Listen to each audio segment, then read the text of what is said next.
Hi, I'm Ed Alexander, attorney and founder with Alexander Abramson, a business law firm. I'm here with my good friend George Rosen. George has been a business broker and a business appraiser for the past 30 years, and we've known each other for about 15 of those 30 years. And so he and I are the co-authors on a book, Your Definitive Guide to Buying a Florida Restaurant. And we're kind of talking about some of the details that most people don't think about when it comes to buying a Florida restaurant. And so today we're going to talk about location, right? Because without a location, you do not have a restaurant, right?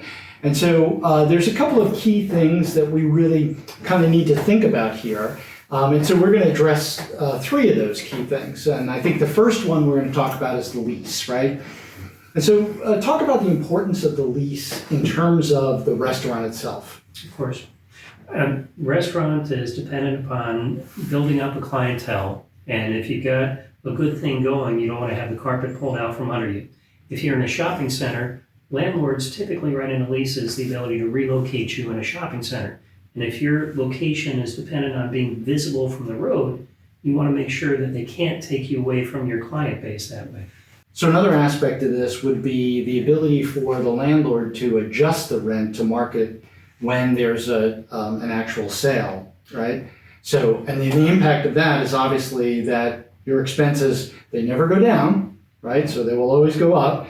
And obviously if my expenses go up, what happens to the value of my restaurant? It obviously is inversely related, it goes down. It goes down. So if I'm coming in and I'm looking at a restaurant with expenses as a buyer and the lease can be adjusted, now I've got to readjust my expectation and the purchase price. How about Ingress and Egress? Very, very legal words. Well, it's a fancy way of saying how people turn in and turn out of the location.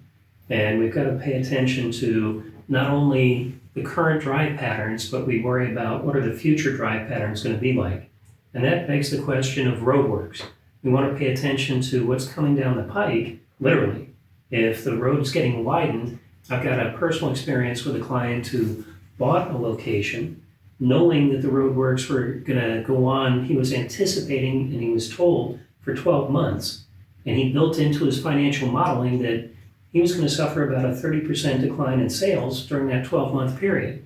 It turned out the 436 roadwork widening became an example of how not to do road widening. It took 4 years and 2 different contractors to finish that project, and every single business suffered.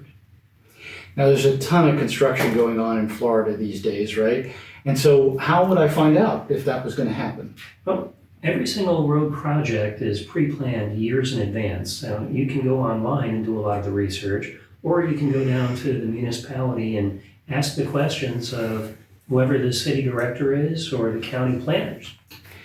So when we get ingress and egress, we can come into the restaurant.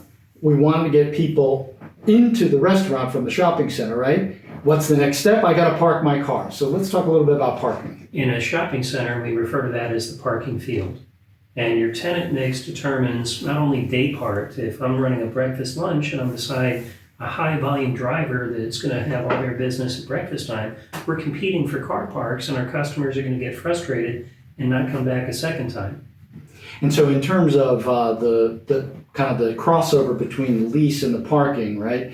I've noticed that sometimes there is reserve parking for some tenants in the location, right? Takeout, yeah. And then there would be potentially issues relating to the number of parking spaces that are allocated to your restaurant, that type of thing.